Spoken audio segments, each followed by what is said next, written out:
I'm Ashton Addison from EventChain for Investmentpitch Media and FinTech News Network. And today on Blockchain Interviews, we have Evan Shapiro, CEO and co-founder of the O1 Labs and the Coda blockchain. Evan, thank you so much for being on the show. It's a pleasure to have you here today. Thanks for having me. You're very welcome. Let's start by understanding a little bit more about the Coda blockchain project.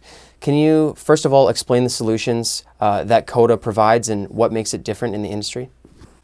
Yeah, sure. So the challenge is that, the core property these protocols have is decentralization, and this property is sort of like under threat and not exactly where we want it to be for a lot of crypto projects. In particular, the only way to really have full permissionless access to a chain is if you download the whole history. That's the only way you can fully verify it.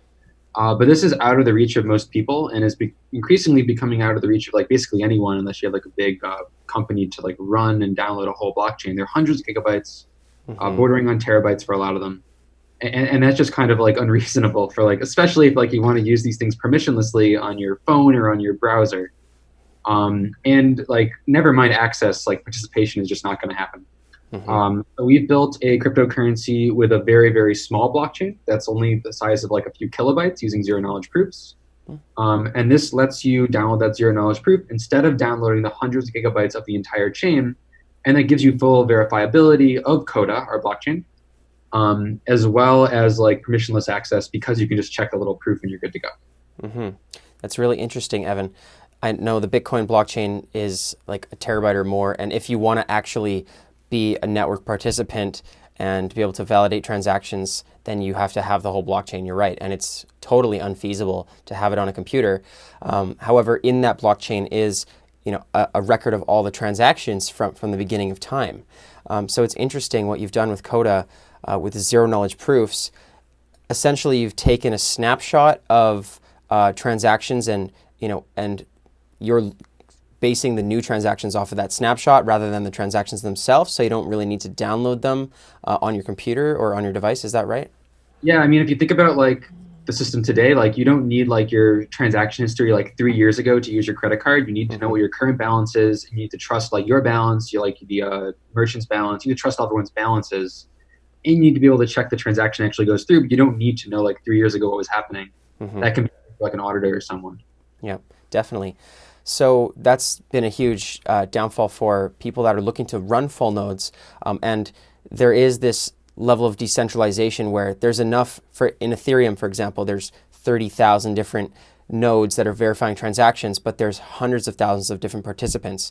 Now, does everybody that is a participant in the network need to run a node, or should they? Is that what Coda believes? We think so. It really depends, right? There's two ways I think of using cryptocurrency. There's maybe a few ways to use cryptocurrency right now, but the two that we care about is everyone should be able to participate fully. There shouldn't just be a consortium or a cartel of people who run the chain. So anyone should be able to do it. You should be able to do it. I should be able to do it. Everyone.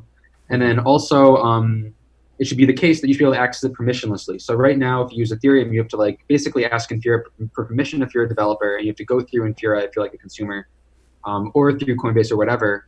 And it's not really using this technology the way it's can fully be possible. It's the real potential is everyone accesses it permissionlessly, no matter where they are, no matter who they are. But it's not really the case right now with the way these systems are set up. Yeah, that's really interesting. And a lot of people are familiar with Ethereum because it's so large and has a large community. And right now, the consensus algorithm for Ethereum is proof of work, and they're moving to proof of stake. Is there a similar consensus algorithm for people to verify transactions on Coda, or is it different because you don't have that size there? Yeah, so it's actually, you do need to when you're designing the consensus algorithm, take into account that you have to apply it to a chain that's going to be backed by zero knowledge proof. But with zero knowledge proofs, you can express any computation, so you can kind of convert any consensus algorithm to being zero knowledge proof compatible with enough work. We use proof of stake in Coda, in particular a variant called Ouroboros, which lets any number of people basically participate in the consensus. So we're actually doing a thing called the Genesis program right now, where we're looking to bring on at least 1,000 people onto the protocol before mainnet, so they can get a grant of tokens and be part of the initial staking cohort. That's great, and that leads into my next question on developer activity.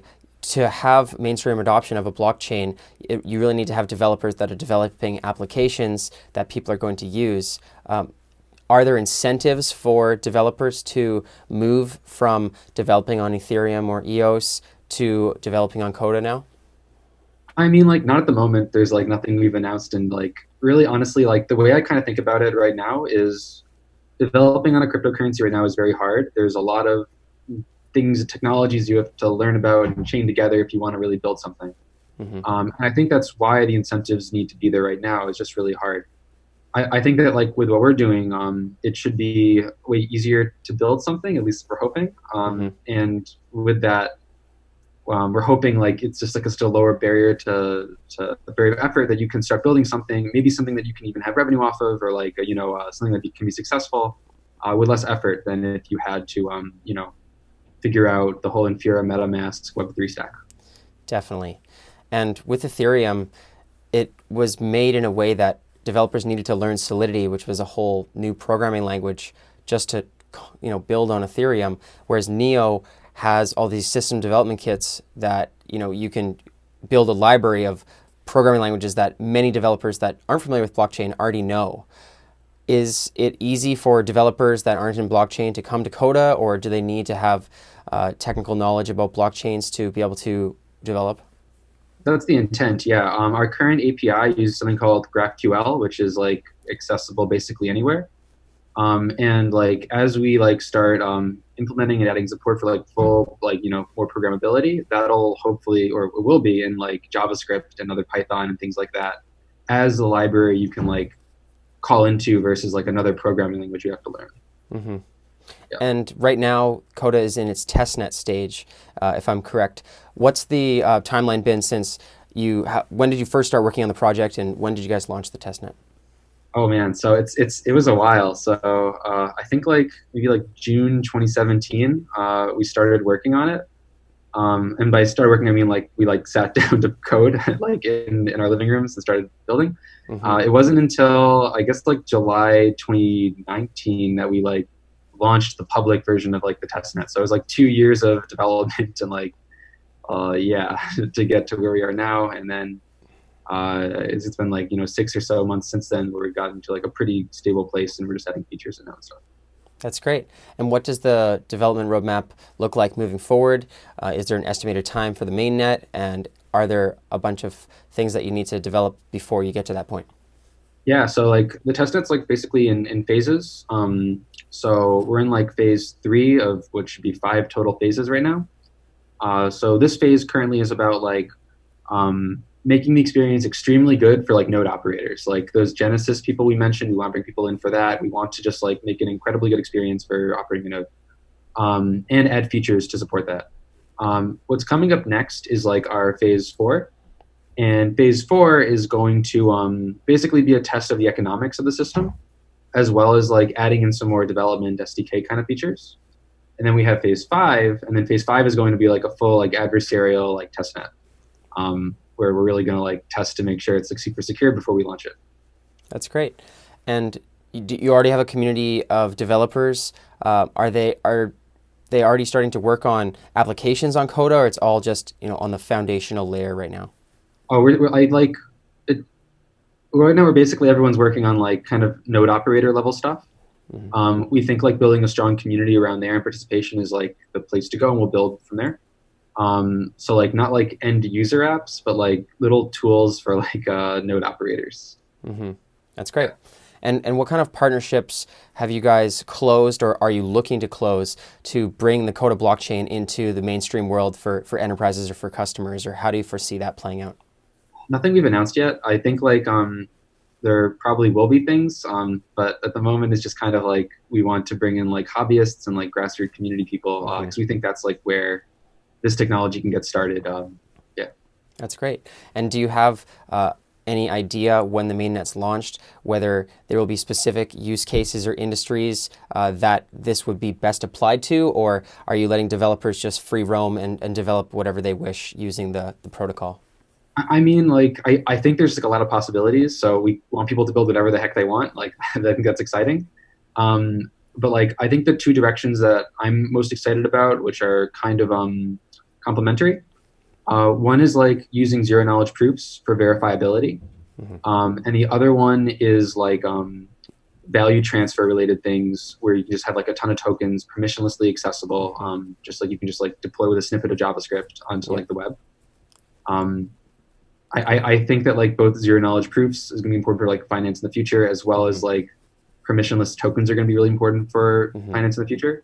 And I think like yeah, that's like the direction my mind is going for what I want people to be building with this stuff. I think it's where the technology is most exciting, at least today. Hmm. Very cool, Evan.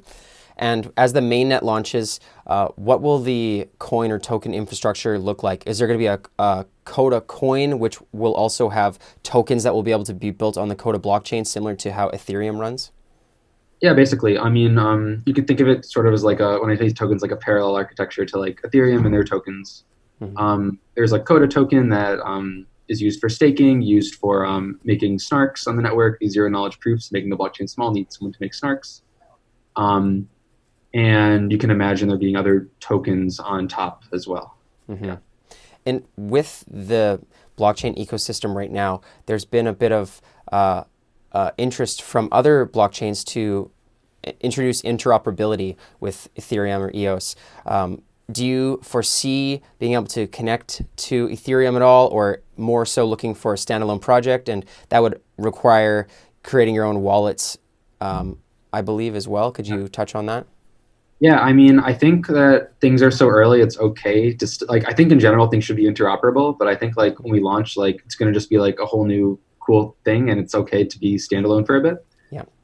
But I think in the like the medium term, even like I want to have interoperability. And we have some cool ways of doing that. I think through zero knowledge proofs, because you can really prove things about what's happening on the other chain through the zero knowledge proofs, like in a very succinct, efficient way. Hmm. But I think that won't. That'll probably happen farther out. Maybe someone from the community will probably end up helping. It's yeah, bigger project. Great. And what challenges do you foresee as you continue to grow to the mainnet and beyond, which lay in the lay ahead for Coda? I mean, I think like I guess like our vision for the project is fairly big. So it's there's a lot we want to get done, and there's just like we really want to like see this network launch with like a lot of participants, not just like a few dozen people, but like Hmm. hundreds, really thousands of people participating in the network. I think that like that'll be an interesting exercise in like what will the community look like with like Yeah. thousands of people in it that are all running like nodes and stuff. I think that'll be really exciting. And then also like I think that we're still in the very early days of like developing with cryptocurrency. I think like Hmm. there's been a lot of like great things happening so far, but like we want to like kind of push that ahead and get it out to like a lot more people that are building a lot more things all over the internet. I think that's also kind of new territory. So it's exciting, but it's also new challenges. It's fun. Definitely, and that is exciting. So, what is your current development team and your whole team? How large is your team, and are you expanding developers as you move towards the mainnet? Yeah, we are. So we're like in house, like at O of One Labs, like 25, and then in the community, like more people than that, like maybe in the order of like 100 or a couple hundred Hmm. people. Nice. In house, I guess like I said, 25 people. Like most of them, like 19 or so, are developers. We mostly do OCaml for the actual protocol. Um, and yeah, we're hiring. If people know Great. OCaml, functional programming, they like Yeah, blockchains. that's great. And that was my next question. Are you looking for mainly developers right now, or more strategic partners, or investors, or anything else?